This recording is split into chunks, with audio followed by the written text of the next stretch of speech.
responsibility there. But jumping straight back into draft, we already see the jungle bans coming out. There's the AP jungle bans coming out from V5 that we talked about. And Rogue Warriors now respecting Mole Zoe. Honestly, I feel like you just have to at this stage. You cannot let this Zoe go in. Not only is it Mole Zoe, but she is just such a powerful tool that you can utilize in that mid lane. The AP junglers, like you said, by V5 are being taken away. Whereas Rogue Warriors, I actually feel like they might have gone for an AP jungler or an AD mid laner had those two junglers not been banned. We'll see what they want to pivot to. But Olaf, the final ban by Rogue Warriors. And it goes to the stock and standard. If Olaf and Pantheon are banned, Kai'Sa is that most likely first pick. Will Rogue Warriors once again go back towards that Renekton? You could, but other answers into the Kai'Sa, we have seen the Aphelios come out. I think that's been the bigger one in LPL. Xayah really being that other answer. And with... Oh, I'm not going to get baited by hovers this time, Penguin. I'm not getting baited. No, you don't talk about it. That's the one rule, the one golden rule. We don't talk about it until it's locked in. Now it's locked in, and now we can talk about it. Yep, and they do bring out the Rel, so Rogue Warriors sticking to their identity, indexing into champions that do want to go in and look for these fights. I wonder what they will go with this rotation. Maybe this time picking up a higher priority jungle so you don't actually get banned out this time around. We know the Lily is still open. The Graves also being there as a potential takeaway from Weiwei. Rel and Lilia locked in. We talked about the Lilia last time, why people tend to not see it as a full, substitute for something like Talia. Lilia works for herself. She needs to farm pretty much. She needs to be aggressive, needs to be farming enemy camps, getting those raptors off of spawn, making sure that you're just being a nuisance and staying ahead. Whereas Talia, far more effective in ganking the lanes, making sure that those are going for themselves. For V5, they lock in the Alistar, which was banned in the last game. With Kai'Sa and Alistar, that bot lane is just going to be so hard to crack for Rogue Warriors. That's going to be a really interesting dynamic. Again, nice engaged champion coming out. And there we go. We are getting the Udyr here in the LPL. Kanavi was the first one spamming that in solo queue. Of course, we have seen it out from Pioshik. We've also seen it in the LEC. Very interesting build. Going to be a lot to talk about in the game. But Rogue Warriors going with the expected Samira pick along with that Rel. And for Udyr, I think he has a 100% win rate at this stage. I think he's 2 for 2 in the LCK. I will have to triple check that one myself. But the Samira locked in again for Michi. Didn't have a great game last time. Looking for a slightly better one here. Difficult to tell how this lane matchup goes. I am totally honest with you. I am not versed in the Kai'Sa Alistar versus Samira Rel. So we'll have to wait and see how that works. But I like this from V5. They've recognized that the Lilia was locked in. They're banning out AD mid laners from Forge. Yeah, nice from them to acknowledge this setup. And the one thing we know from both of these compositions is that Rogue Warriors bottom lane wants a lot more skirmishing. They want a lot more fighting, especially that level 3 mark. For V5, they have more dimensions to them. They can just kind of sit and farm back the Alistar, having that option to disengage. It really is at level 6 when this becomes a lot more of a kill lane for the side of V5, being able to ult in with Kai'Sa, as well as just having that ultimate that just makes Alistar such an unkillable beast. Yep, we'll see now. The final ban is going to be the Yone. So again, focusing in on that mid lane. Rogue Warriors, they've yet to pick their solo laners, as do V5. So you'll see V5 getting one counter pick into either mid or top, with Rogue Warriors getting the other. They'll have to decide which one they want. They are going to go with the Syndra, tried and true. Orianna ban, so we're not going to have that handshake, but Syndra's still very, very solid into that mid lane. Yeah, but I also think this sets up nicely for Victory 5's composition. I was talking about it with Clement the other day that one of the things he thinks is really strong about Udyr is he does do quite well into these double AP compositions. We do know he typically rushes that turbo chem tank, so getting a lot of mileage out of that magic resist. And the Renekton with the Rise. So pretty beefy boys, actually, in the solo lanes in the early game. As we see the last pick going to be the Gnar. So for the side of Rogue Warriors, they're going with the Rel, Samira, and Lilia, 3 of our newest champions in the game. With V5 going a little bit old school with Udyr and Rise, Alistar, 3 of the oldest champions in the game. It's, again, what we talked about, it's a bit of the, some old, some new coming into this game too. Yeah, Victory 5's composition is really quite interesting because, at least from what I've gathered from watching this Udyr, which obviously we have limited games of, not an expert. A lot of teams are playing it a bit more as a team fighter, which is quite surprising when you think about the fact that traditionally his weakness was he's very easily kited, but with some of the new items, a lot of movement speed in the game, we're not seeing that really be the case. It's about farming up early and then setting him up to be a bit of a monster in the mid game, but V5's comp spells out side lanes to me. We see the Rise, we see the Renekton, they're going to be able to dominate those two side lanes. Kaisa also has a very easy way of reacting to both sides, you know, get the Plasma on, she ults in, you set up that kill, and then you turn that into an advantage. From the side of Rogue Warriors, you're looking at the side of V5. That's a lot of very short-range carries. That is actually perfect for someone like the Rel, who can get between you, get that stun off, and of course, getting the Magnet Storm to bring everybody together for a potential Inferno trigger, you know, bonanza, if you will. But again, these are all ifs, buts, and maybes. If last games to go on, Rogue Warriors, they'll need to step up a lot in order to make that happen. I still think you were right on the money, Penguin, that in terms of team fighting, I definitely think Rogue Warriors look like the stronger team. They should have no problem getting onto the likes of V5's composition. Very short range, not extremely mobile. You have the range coming in from both Syndra and Lilia. You can land that sleep. Rel being able to jump in. So I feel like we're looking at a very stylistic mismatch in terms of compositions and what they want to do. Well, Eric, we are on to the Rift for Game 2 of this best of 3. V5 showed a dominant performance in Game 1, but can Rogue Warriors bounce back, or will we be ending this matchup sooner than expected? V5 will be wanting to see how they work with this Udyr. And Weiwei, again, first in the LPL, haven't really seen a huge amount of games. The sample size of how it does is definitely a lot smaller. I have been informed that Udyr did lose his 100% win streak earlier on today in the LCK, so sad boys for him. He is still 2-1, so still positive. Yep, and again, for him, it's going to be a lot about the early clear coming out, trying to get to that turbo chem tank. You also do get the Dead Man's Plate, so indexing into more of that movement speed. And then I expect it being about Weiwei playing alongside Mole and trying to punish the enemy team in that side lane, use that pick potential to turn onto an objective like Dragon or Herald. Well, early handbags in the mid lane from Forge and Mole. Pretty expected. Both can spam their Q fairly effectively, making it very easy for them to push in and get any kind of advantage they possibly can. Haro, very, very quick on the Lilia. Something that, very squishy, but if you can kite it out properly, which of course we expect all LPL level junglers to be able to do, very, very fast jungle clear. Starts off with the Raptors, tends to look for a little bit of a invade after the first side of the clear, wherever they may start.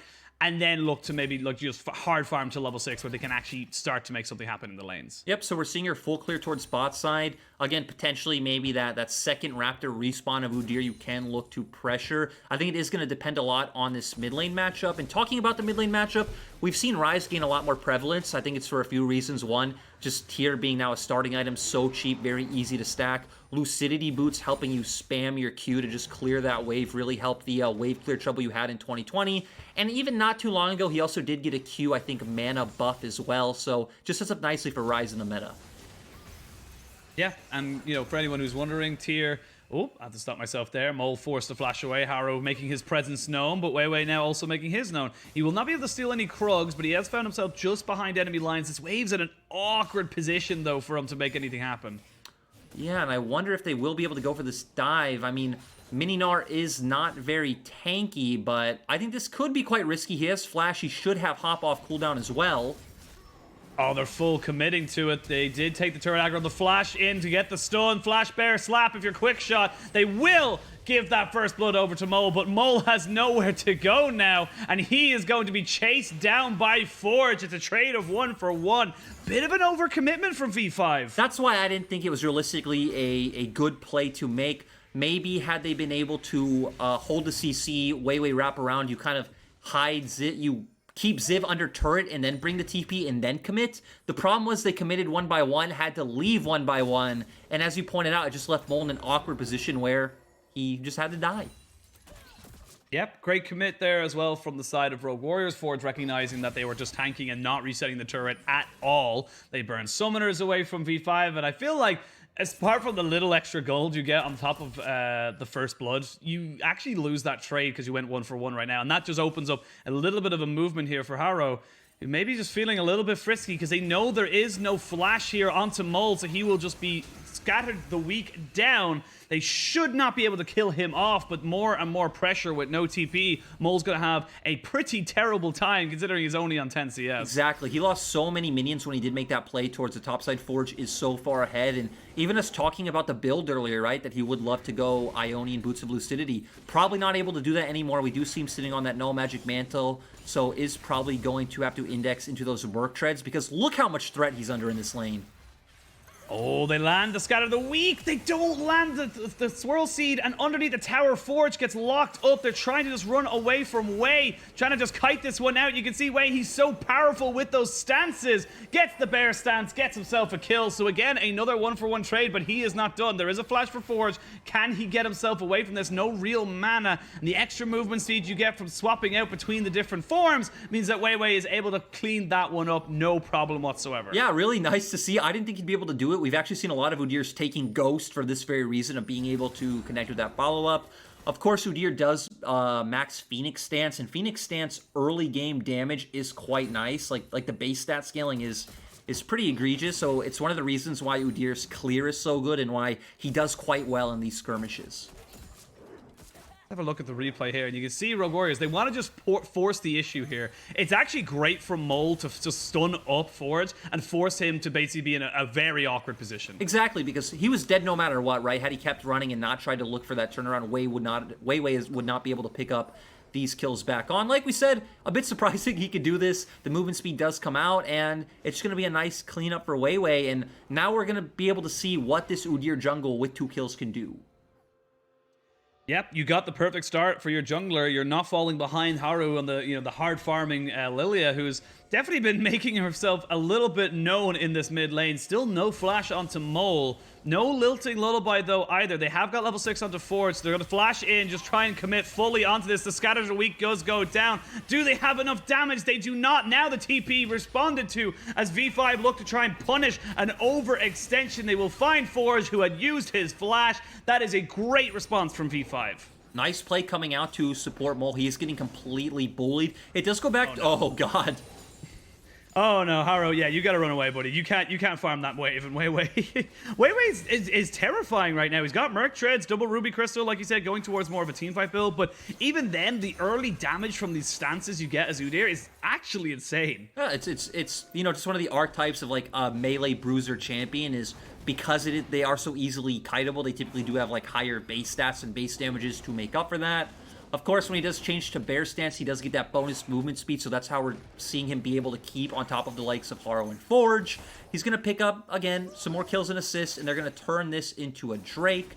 We also see that Aodi's been doing quite well in the top side, does have a CS advantage, and that's with him despite not being in lane for the past about 60 seconds. And look at the advantage that was in the mid lane. I say was because it is no more. Mole, despite having all this attention, despite being 1-2-1, has caught up relatively well. He was 20 CS down. Remember, he was on 10 CS after that first top lane kind of dive the V5 went for. And Rogue Warriors tried to force the issue. They tried to 100% make that a winning lane for them. And V5 just answered to it perfectly. They recognized that's exactly what Rogue Warriors were going to do.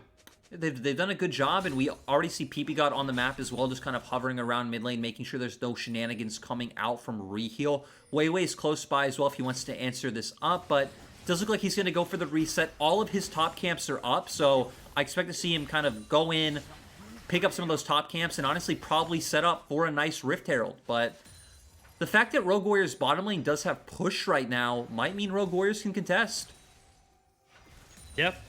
Might be able to go for something. Still waiting on any kind of items, really. They've got a double Doran's Gnar up on the top side, still waiting for his TP to come back up. They've got a couple of amp tones in the mid lane for the Syndra.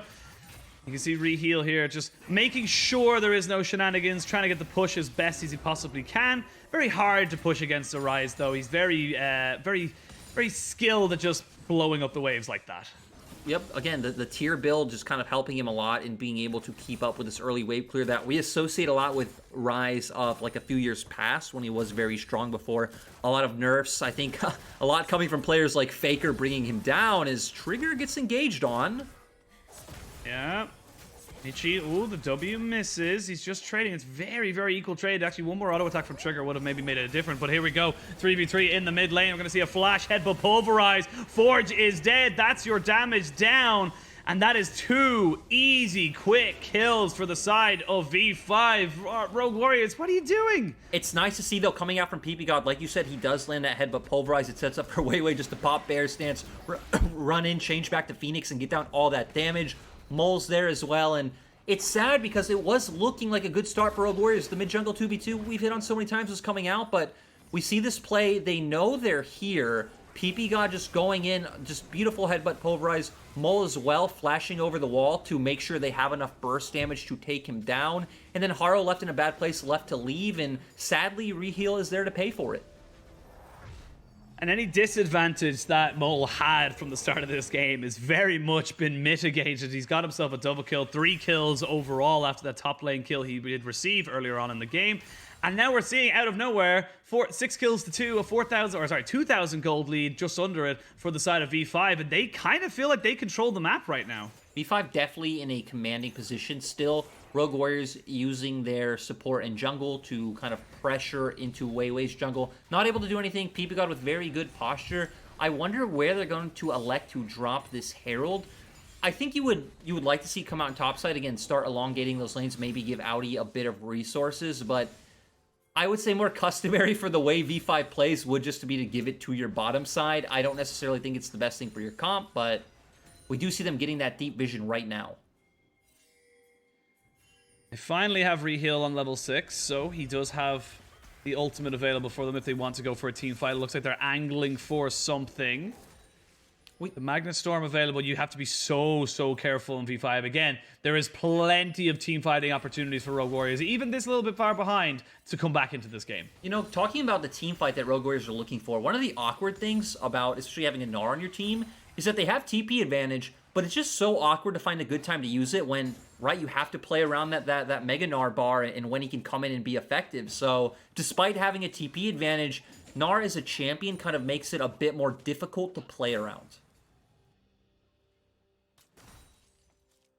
Right now, V5, they're happy to keep going with this. They're just farming up. They're getting advantages in top side. They have the advantages in in mid. So Trigger hasn't really had any scares as such, still sitting with full summoners, and Ppgod's free to roam. So the ball is in Rogue Warriors' court to right now make something happen around some of these objectives with 27 seconds or just a little bit under it for the side of the Dragon to come up. They need to try and make something happen, I feel, to try and get themselves back into contention with this game because it can snowball away from them. The thing is, we could just see V5 use the Herald to give them pressure to go for the Dragon take. So even here, Weiwei could just pop his head in either mid or bot, drop Herald, and then while Rogue Warriors are dealing with that objective, just go ahead and take the Drake.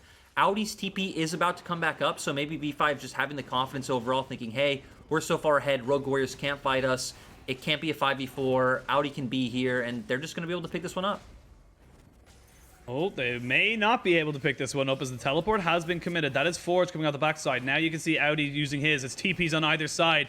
They have Trigger off to the side. He is on a ward, though. They jump in. They're trying to see if they can get something down with the Magnet Force. They will get the steal down, so Rogue Warriors stop the stacking, but now the fight can ensue. Samira is the first to drop. That's one of your big damage dealers, but a 4-man lilting lullaby is huge to try and keep this one going for Rogue Warriors. They're kiting this one very nicely. They're going to be able to use the Realm War out, but Ppgod's left alone. If they could just land one boomerang, they could maybe turn this one around, but he is not afraid, and he jumps straight back in on top of Ziv, who is yet to go back into Mega. They are going to be able to clean up a fight. It's a 3-for-3 overall. Rogue Warriors trying to keep themselves alive. There's not a huge amount of mana onto Mole. And the 3-for-3, but the Dragon goes for Rogue Warriors. They went in on the call. I'm going to be honest, Penguin. That was extremely messy coming out from both sides. It looked like Rogue Warriors were going to start pulling ahead after that lilting lullaby that you highlighted from Haro. But V5, they use the Rise Ultimate. They get some members out of there. Weiwei, a bit greedy, still wants to go for that crap, so turns back around. And then Ppgod finds the angle to go in. They do find some kills, and again, like you said, very even fight,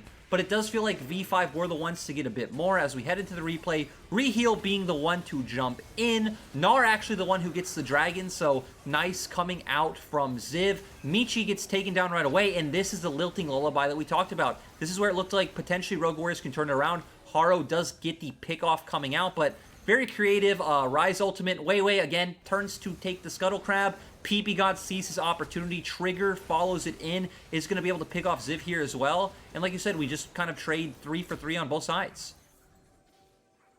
Importantly for Rogue Warriors, they stop the dragon stacking and they keep themselves within arm's length of those items and those gold kind of advantages that V5 had found themselves with. Penguin, looking, I need to stop you for 1 second because we see a Rift Maker on Rise, which we haven't seen at all. It's been all Luden's Tempest. And again, Riftmaker doesn't give you any mana, which is what you feel like Rise would want. It's a lot more of a 1v1 dueling item, as we've seen the bottom of our screens that V5 did drop Herald mid. But it gives you the Omni Vamp, it gives you the dueling potential. It does give you increased damage while you're in combat. So I feel like, once again, it's setting up for more of that side lane Rise. yeah, it sets you up to kind of be the split pusher for your team. Of course, in base kind of stats, it is just more of a tanky item than it is a full damage item, like you said. Now Forge, with no flash, gonna try and get himself away from this, but there's nowhere you can go. They just about take him down with the red buff. Full 4-man commit into the mid lane does mean they're able to finally take this turret down. Like you mentioned earlier, we did see the Rift Herald was committed to that, so they finally pick up purchase on that. Mountain Soul is the soul for the Rift today. And 10-5 in kills. This is far more eventful from both sides than it was in the game 1. It is definitely a lot of back and forth. And again, I love watching this Udyr. It seems like he functions in a very similar way to the Olaf, especially now that, you know, Turbo Chem Tank and this build is coming out, to where you're just running face first at the enemy and they really don't have an answer. As long as you have the follow-up with your team, you will be able to start taking some of these skirmishes, as we've seen from V5 so far. Well, Ziv has the hop, gets himself out, trying to just throw a couple of auto attacks every now and again back out to Weiwei. And for V5, this is, again, totally fine. Mole's at a very, very strong position with that Riftmaker. It becomes very difficult to take him down, while also just very, very powerful to clearing the waves. You've got Weiwei just running around the map, making sure that everything's kept in check. For Rogue Warriors, where do you want to see them go? What do you want to see them do to maybe put V5 on the back foot a little bit? I feel like the hard thing is we need to see more mythic items come out for the side of Rogue Warriors, right? Forge still doesn't have that Luden's Tempest. Did opt into the Oblivion Orb to get some Grievous wounds as well, to where Bull is even already almost at his Archangel staff. We also seeing Ziv just sitting on the Bomby Cinder, to where Aodi's on the Gore Drinker. So at this point in time, I don't think Rogue Warriors can go to a straight 5-5 or 5v5 with the side of Victory 5. It is going to be about catching waves for maybe another like minute and a half, getting those mythics, and then Dragon's going to be up in 45 seconds. You still have the range to play with coming out from your Lilia and Syndra. Maybe being able to force out some cooldowns earlier or find a pick will be a way for Rogue Warriors to start off a skirmish on the right foot. I think Forge should be finishing off his mythic item once he's able to go back after picking up all these waves. And this is the kind of annoying thing about Rise. Rise just clears waves very, very quickly, and a perma push kind of mid laner, while also having the Realm Orb to reposition, has effectively a point and click CC as well. He's a very difficult champion to deal with later, and later this game goes on. He starts to build up his mana pool. As you said, the Seraph's Embrace almost finished up for him. But for Rogue Warriors, they go back. They finally see Forge picking up that Luden's Tempest. They now have the Liandry's Anguish and the Frostfire Gauntlet. So potential, 5v5 coming in here now as they finally pick up their mythics. It's really interesting, too, to see the Frostfire Gauntlet showing Rogue Warriors are very intuitive and they want to keep Victory 5 at arm's length. Oh, there is the Scatter of the Week. They're going to jump straight onto the Dragon, but it is secured by V5. Now the 5v5 can ensue. It's kind of a fight on two fronts. Flash, Pulverize, Ppgod just trying to jump in on top of this back line. Trigger finds his trigger and jumps straight in on top of them. And that is 2-3 kills for the side of V5. They get the Dragon, they get the team fight, and they're going to be able to maybe turn for more. It doesn't matter if Rogue Warriors want to keep Victory 5 at arm's length. If Victory 5 always have a way of getting on top of the likes of Rogue Warriors, they're going to be able to pick up some turrets around the map. They did transition to that 1-3-1 setup that we're talking about, and they're going to be able to get so much out from this play, Penguin. They get the bot lane turret tier 1. They're going to be able to get the top lane tier 1. They will be stopped in the mid lane as there's not a huge amount of mana on 2 triggers, so they don't want to commit to that too overtly, but massive gold swing in favor of E5. Went to about from 2k now straight up to 6.5 after this tower goes down. That is just a huge amount of gold that's going into V5 that they're going to be able to make instant use out of. And we were already talking about how Victory 5 were ahead in terms of items before this fight, but we are going to get a replay of it. We do see Reheal try to jump in and kind of dissuade this play. Does get bursted out from this, so it's already a 5v4. Ppgod finds a nice angle. And Udyr is just such a monster. He's so fast. Flashes in, gets on the backline. Trigger with a nice follow-up as well, instantly bursting out the Lilia. And that was all the kills that the side of V5 needed. And this is something we didn't really mention, but the chase down from V5 is actually insane when you think about the champions they have. They can jump in with triggers, Kai'Sa on the backside, Mole and with the phase rush, and of course Weiwei just with the passive movement speed, regardless of his phase rush, can just keep running at you, keep pushing you back. You can see him here just being a nuisance with the pure amount of movement speed that he has with this chem tank, and of course the dead man's plate. Thank you. Again, it's really interesting to watch, and Rogue Warrior's going to try to answer. V5 are pulling them across the map, but Weiwei's looking to go in. Weiwei, he's so fast, he's so scary. You can see he's ignoring Reheal, jump straight on top of the Lilia. That is a dead deer, Bambi, bye-bye. And this is just becoming a sure thing for the side of V5. They know exactly what to do. It's a repeat of game 1. They know where to be, they know where to go, and they're executing cleanly. It was also textbook, right? We saw V5 set up into the 1-3-1. They pull Syndra and Gnar to the side lanes, and then they all rotate and collapse on the mid lane with numbers advantage. So very clean play in that instance coming out from V5. They're going to be very easily able to turn to this Baron, and Forge and Ziv shouldn't have any way of contesting this. No, this is becoming a little bit difficult now to see the light for Rogue Warriors. You've yet to take a turret. You've yet to really kind of get any kind of foothold in the game. Yes, you got 5 kills and you stole that dragon, but you're going to need a miracle engage. You have the burst. It is potentially possible, but you're going to need so many things to go your way for it to actually happen. Yeah, the problem is you're going to need something like a nice scout of the week or 5-man, 4-man lilting lullaby coming out from Haro, kind of locking them down, allowing for all the bursts from Forge, Michi, and Haro to just instantly take out, the likes of Weiwei, Mole, or Trigger. And that's just not an easy thing to do, especially when, V5 are not just bots, and they're actively playing to make sure that that doesn't happen.